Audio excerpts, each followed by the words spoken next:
तर त्या माझा खासदार निधीचाच विषय आहे ना. तर माझा ठीक आहे, खर्च नाही झाला नाही म्हणजे माझा निधी तिथं आहे ना शिल्लक.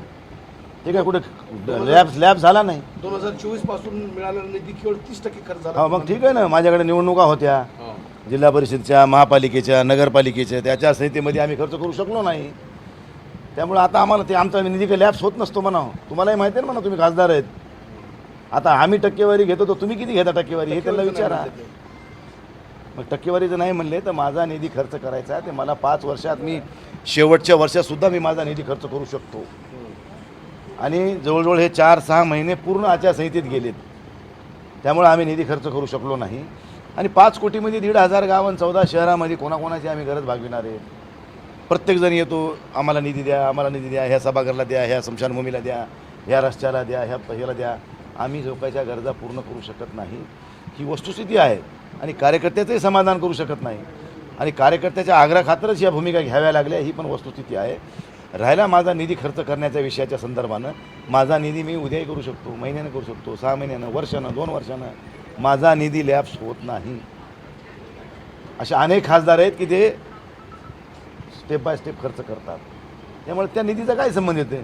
मी उद्या खर्चून टाकले, अरे मला इमर्जन्सी काय आहे, एखाद्याची इमर्जन्सी आली, त्याला गरज आहे पैसे द्यायची, ते द्यावं लागेल मला. अशानं काही नाही मी निधी शिल्लक ठेवत असतो. आणि आचारसंहितेमुळे काही शिल्लक राहिलं आहे. त्यामुळे आता झालं 2 वर्षाचा निधी. आता मार्चपर्यंत मला खर्चाचा अधिकार आहे. कळलं का. 2 वर्ष झालेत माझ्याकडे निधी खर्च करण्यात. जूनला आपण 4 जूनला आमची शपथविधी झाला आहे. त्यानंतर आम्हाला निधी मिळालेला आहे. तर 2 वर्षाच्या निधीमध्ये काही बी जवळजवळ पहिल्या वर्षामधला काही खर्च केला, दुसऱ्या वर्षात आणखी काही केलेलं नाही. तर मी आता पैसे खर्च करायचे तर आम्हाला देणार ते का मी घरी घेऊन जाणार आहे. काल तुम्ही म्हणले त्यांना मला खेटू नका, मग तर ते आज पत्रकार परिषदेमध्ये राऊत म्हणले की मला मी तुला खेटणार, काय करायचं कर म्हणून. मी काय करणार आहे त्याच्या. आता ते उंचीतले माणसं आहेत. संजय राऊत साहेब म्हणजे एक मोठा नेता आहे. त्यांनी माझ्याविषयी बोलावं म्हणजे त्यांचा उंची कमी होईल. कळालं का. त्यामुळे त्यांनी काय बोलावं काय नाही बोलावं तो त्यांचा अधिकार आहे. परंतु ती जी भाषा करू लागले ना तुडवायची बिडवायची, ती त्यांच्या तोंडून शोभत नाही. हे माझा म्हणण्याचा उद्देश होता. आणि आजही तेच आहे की तुडवायची भाषा तरी संजय राऊत साहेबांनी करू नये. एक वैचारिक पातळी गाठलेला, वैचारिक लेवलवर आपली स्वतःची इमेज तयार करणाऱ्या माणसानं तुडवायची भाषा करू नये. आणि एकनाथ शिंदेजी म्हणाले की कायदेशीर सगळ्या बाबी झालेल्या आहेत. मात्र उद्धव बाळासाहेब ठाकरे शिवसेनेकडनं सांगण्यात येतं की कारवाई जी आहे ती होणार आहे. अरे भाई होऊ दे ना शेवटी. काय कारवाई व्हायची आम्ही समर्थन त्याला. तुम्ही तिथं काय चालले उठलं सुटलं की तेच मी कारवाई झाली आमचं काय होईल, खासदारकी जाईल ना. आम्ही समर्थतेसाठी चल. काल शिंदेंनी पत्रकार परिषद तुमच्यासोबत होते, त्यांनी असं सांगितलं की मान सन्मान म्हणजे यांना हे करू, पण राऊत म्हणतात यांचा मान सन्मान म्हणजे 50 कोटी 100 कोटी रुपये. 100 कोटी 50 कोटी मग ठेवले मी कुठे ठेवले बघावं लागेल मला. हुडकावं लागते कुठे पाठवली का त्यांनी बघावं लागेल मला. राऊत यांनी अशी पण टीका केली आहे की 100 कोटी 200 कोटी रुपयांच्या कामासाठी आणि ठेकेदारीसाठी तुम्ही तिकडे गेला. माझा ठेकेदारीचा व्यवसायच नाही ना, सगळ्याला माहिती आहे. माझा ठेकेदारीचा व्यवसाय नाही आहे. आणि मला जर पैसेच घ्यायचे असतील म्हणा संजय राऊत साहेब, तुमच्या काळात तुम्ही किती दिल ते मला सांगा म्हणा. उद्धव साहेब मुख्यमंत्री असताना तुम्ही मध्यस्थी करायला होते म्हणा, तुम्ही किती दिल ते आम्हाला.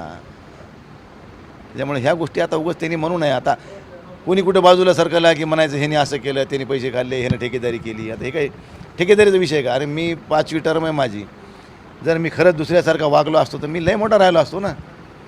माझ्या कार्यकर्त्याला तुमच्यापासून लपवू शकते म्हणा, माझ्या कार्यकर्त्यापासून तर लपणार नाही ना. अरे गोरगरीब लोकांमध्ये राहत असताना, सर्वसामान्य लोकात राहत असताना कोणाची कधी काय अडचण येईल आणि त्याच्या अडचणीला कशी मदत करावी लागते हे आम्हाला माहिती आहे. तुम्ही सांगायची गरज आहे का आम्हाला. तुम्हाला काय माहीत नाही ना. तुम्ही राज्यसभेवर खासदार आहे. तुमच्या घरी कधी एखादा माणूस आला आहेस कॉमन मॅन, एखादं माझं हे काम करा म्हणून का तुम्ही कधी भेटलात कॉमन मॅनला. तुम्ही सगळं भेटता मोठ्या मोठ्या लोक VIP लोकांमध्ये. तुम्हाला गरिबाचं दुःख काय कळणार आहे. पावसकरांनी पाळणा घरावरून जी टीका केली त्यानंतर संजय राऊत यांनी असं म्हटलं आहे की शिवसेनेने पाळणा घर चालवली आणि त्या पाळणा घरातच ते वाढलेले आहेत, त्यांना तुम्ही घेताय. बघा पावसकर काय म्हणले आणि संजय राऊतने त्याला उत्तर काय दिलं त्याच्याशी मी बांधील नाही त्याला उत्तर द्यायला. आणखी काय राऊत असं म्हणले की जे खासदार तिकडे गेले आहेत त्यांच्या आर्थिक घोटाळ्याची कागदपत्र आमच्याकडे आहेत, वेळ येईल त्यावेळेस आम्ही ते उघडतो. अरे उद्या गाणानं माही म्हणा. मी तर मोदी साहेबावर टीका करीत होतो, अमित शहावर करीत होतो, भाजपवर करीत होतो, शिंदेवर करीत होतो. माझी इन्क्वायरी तेव्हाच झाली असती. माझी तर खुल्ली किताब आहे ना, लपून छपून थोडीच का आहे. ते का IT ला सगळं आहे, रेकॉर्ड आहे सगळं. तुमच्याकडे सगळं आहे ना दप्तर. काढू द्या ना मग, काय त्याला काय. संजय दीना पाटील यांनी बंदूक दाखवली असा आरोप केला आहे आणि मग तू मला त्या गोष्टी नको विचारू ना, विशाल. तू माझं विचार ना, काय विचारायचं.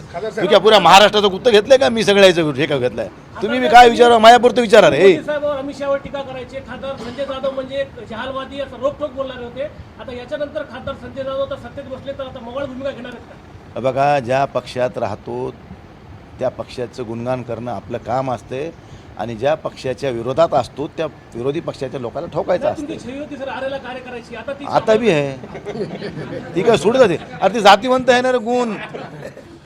ते काय सोडून देण्यानं सुटणार आहे का? ते नॅचरल आहे. आता माझं काम विरोधात असताना सरकारला ठोकायचं होतं. आता सरकारमध्ये आलं मला विरोधकाला ठोकायचं आहे. खासदार साहेब, चला. शेवट-